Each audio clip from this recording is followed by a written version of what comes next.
यह उस समय की बात है जब राजतंत्र शासन व्यवस्था थी। एक युवक जिसका नाम चंद्रशेखर था, राजदरबार में काम करता था। वह एक छोटे से गांव से संबंध रखता था।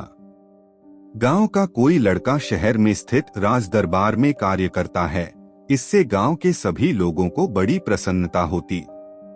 वह बड़ा परिश्रमी और थोड़ा चालाक भी था। वह अपने माता पिता का बड़ा सम्मान करता, जिसे देखकर उसके माता पिता उससे बहुत खुश रहते और सदैव उसकी प्रशंसा करते, उसे आशीर्वाद देते। जीवन के छोटे बड़े हर कार्य व्यापार में वह अपने माता पिता और अपने बड़े बुजुर्गों की सलाह लेता। वह अब काफी बड़ा हो गया था। दरबार में नौकरी करते हुए उसे बहुत ही अकेलापन महसूस होता था। एक बार जब वह अपने माता पिता से भेंट करने गांव आया तो दोनों ने उसे ब्याह करने की सलाह दी। अब तुम कमाकर स्वयं का ख्याल रख सकते हो, कुछ कमा लेते हो, इसलिए ब्याह करके पत्नी का भी ध्यान तुम भली भांति रख सकोगे। इसलिए बेटा, हमें कुछ हो जाए उससे पहले ब्याह कर अपना घर बसा लो, ताकि तुम्हारी चिंता से हम मुक्त हो जाएं। अब उसके लिए उपर्युक्त लड़की की खोज होने लगी थी। घर में लगातार इसी सिलसिले में बातचीत होती। उससे कहा जाता, शहर की कोई लड़की नजर में हो तो ब्याह लो। फिर इस बात की भी शंका जताई जाती कि शहर की लड़की बहुत नकचढ़ी और खर्चीली होती है। फिर कहते, शहर की लड़की से ब्याह करेंगे तो वह गांव आना पसंद नहीं करेगी, सास ससुर का लिहाज नहीं करेगी। कुछ सलाह देते, हम गांव के लोगों को गांव की लड़की से ही ब्याह करना चाहिए। चंद्रशेखर दरबार में काम करता है, इस बात से गांव के आसपास सभी परिचित थे, इसलिए उसके ब्याहने की उम्र हो गई है। इसको जानकर सभी अपनी बेटी से उसका रिश्ता करवाने की चाह रखते थे। लड़की के रिश्तेदार लड़कियों की गुणों का लंबा बखान उसके सामने करते। वह सबको सुनता पर शांत रहता। एक दिन उस पार के गांव के जमींदार अपनी बेटी का रिश्ता लेकर आए। चंद्रशेखर को भी लगा कि जमींदार मंडल की बेटी से ब्याह कर गांव वालों के बीच उसका सम्मान और बढ़ जाएगा। उसे यह रिश्ता उपयुक्त लगा और माता पिता से सलाह लेने के साथ दोनों का ब्याह हो गया। ब्याह के बाद चंद्रशेखर अपनी पत्नी को लेकर शहर आ गया। दिन भर वह दरबार में रहता और उसकी पत्नी इस बीच आसपास के घरों की स्त्रियों से बातचीत कर अपने दिन काटती। शहर की उन स्त्रियों को उसकी बातें बड़ी ऊटपटांग लगती, क्योंकि वह जो बातें कहती वे खेत खलिहान, कुदाल, गाय बैल, टोकरी, घास, लकड़ियां आदि से संबंधित होती। गांव में खेत खलिहान में काम करते हुए जो घटनाएं होती उसका जिक्र करती।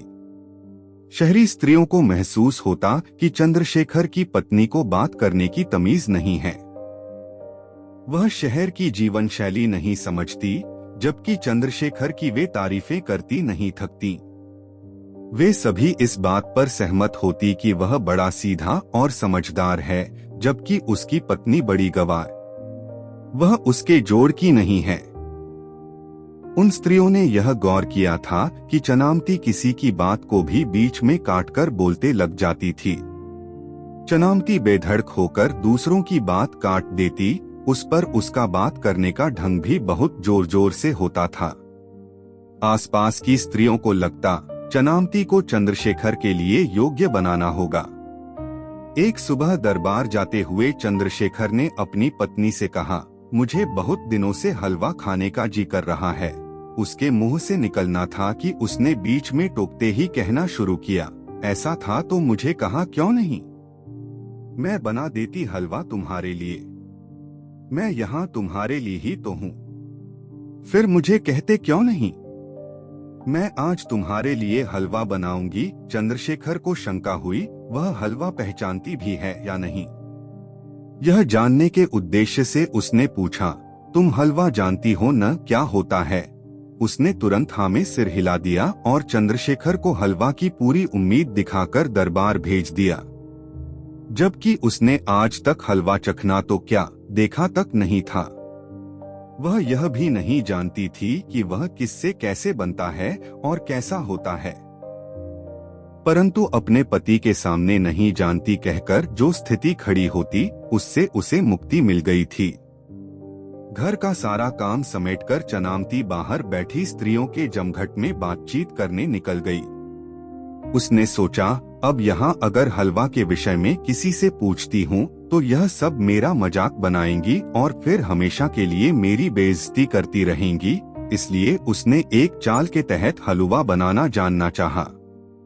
उसने अपनी मंडली से कहा, मैं आज जल्दी यहाँ से निकल जाऊंगी क्योंकि आज मुझे उनके लिए हलवा बनाना है। सुनकर स्त्रियों ने कहा, हलवा ही तो बनाना है, उसमें इतना सोचना क्या, वह तो बड़ी आसानी से और बहुत कम समय में बनकर तैयार हो जाता है। उसने कहा, हाँ जानती हूँ, पर फिर भी आप तो जानते ही हैं, उसके लिए बहुत सारी चीजें इकट्ठी करनी होती हैं। चनामती ने कहा। बूढ़ी औरत ने जवाब दिया, हाँ हाँ मैं अच्छे से जानती हूँ, उसके लिए सूजी चाहिए। चनामती ने इस तरह जवाब दिया, हाँ हाँ सूजी चाहिए, मुझे पता है, उस पर अन्य सामग्री भी चाहिए न। बूढ़ी ने फिर उत्तर दिया, थोड़ा सा घी चाहिए। चनामती को मालूम हुआ हलवा सूजी से बनता है, उस पर घी भी चाहिए। उसने इस तरह की प्रतिक्रिया की जैसे वह सब जानती है। उसने फिर कहा, उसके बाद भी तो। बूढ़ी ने फिर कहा, थोड़ी सी चीनी चाहिए। चनामती ने कहा, हाँ चीनी के बिना हलवा कैसे बन सकता है। उस बूढ़ी ने फिर कहा, घर में पानी और दूध तो है न। तब चनामती ने जवाब दिया, दूध और पानी नहीं हो ऐसा कोई घर होता है क्या। फिर उसके घर में जिसका पति जो दरबार में काम करता है वहाँ न हो ऐसा संभव है। उस बुढ़िया को चनामती का व्यवहार बड़ा नागवार लगा, पर उन्होंने अब चनामती की बुद्धि की जांच करने के लिए कहा। उसके बाद आधा किलो राख को छन्नी में छानकर एक कटोरे में रख लेना। चनामती ने कहा, हाँ अच्छी लकड़ी की जली राख को इसके लिए तैयार करना होगा, इन सब से मैं अच्छे से परिचित हूँ। बुढ़िया ने कहा, पहले सूजी को भून लेना, घी के साथ फिर पानी के साथ अच्छे से पका लेना। जब पक जाए तो छने हुए राख को उसमें अच्छे से मिला लेना। इतना कहकर बुढ़िया ने कपड़े में अपना मुंह छिपा लिया। चनामती ने सूर्य की ओर देखते हुए समय का अंदाजा लगाया और कहा, अब मुझे जाना चाहिए, जाकर हलवा भी तो बनाना है। उसने घर जाकर जैसा उस बुढ़िया ने बताया था वैसा ही किया और अंत में छने हुए राख को भुनी सूजी में मिलाकर रख दिया। वह अब अपने पति की राह तकने लगी। जब चंद्रशेखर आया तो उसने बहुत प्रसन्न होकर उसके लिए हलवा परोस दिया। वह भी भूख से व्याकुल था, गपागप खाना चाहता था। मुंह में एक बड़ा सा कौर डाला कि उसने उसे तुरंत उलट दिया और जोर से चिल्लाया, यह क्या है। चनामती ने डरे हुए भाव से जवाब दिया, यही हलवा है, मैंने सब कुछ डाला था। मैंने राख को भी बहुत छान कर डाला था, बहुत मेहनत से मैंने हलवा तैयार किया है, अभी कढ़ाई में और भी शेष है। इतना सुनना था कि चंद्रशेखर ने झिड़कते हुए कहा, उसे तुरंत फेंक दो, और हाँ अच्छे से नीचे देखकर फेंकना। किसी के सिर के ऊपर गिरा तो दूसरी समस्या उठ खड़ी होगी। लेकिन अपने पति के चिल्लाने से उसका मन इतना व्यथित हुआ था कि आगे उसने क्या कहा उसे ध्यान से सुना ही नहीं। उसने इतना भर सुना कि हलवा फेंक दे। नीचे से मेयर गुजर रहा था, उसी के सिर के ऊपर हलवा फेंककर चनामती भीतर आ गई। बाहर बहुत हो हल्ला होने पर चंद्रशेखर ने कहा, तुमने फिर नई मुसीबत तो नहीं खड़ी की। जैसे ही चंद्रशेखर ने बाहर आकर बिगड़ते हुए माहौल को देखा, उसे पल भर में ही सारी स्थिति समझते देर नहीं लगी। उसने अपनी पत्नी की ओर गुस्से से देखते हुए कहा, अब तुम मुझे जेल भेजकर ही चैन लोगी।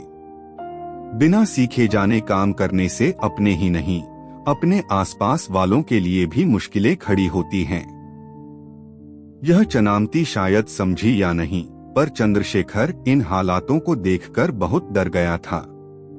डर से वह पसीना पसीना हो गया था। वहीं दूसरी ओर शहर के लोगों के सामने अपनी ऐसी स्थिति देखकर शर्म से पूरी तरह सिकुड़ चुका था।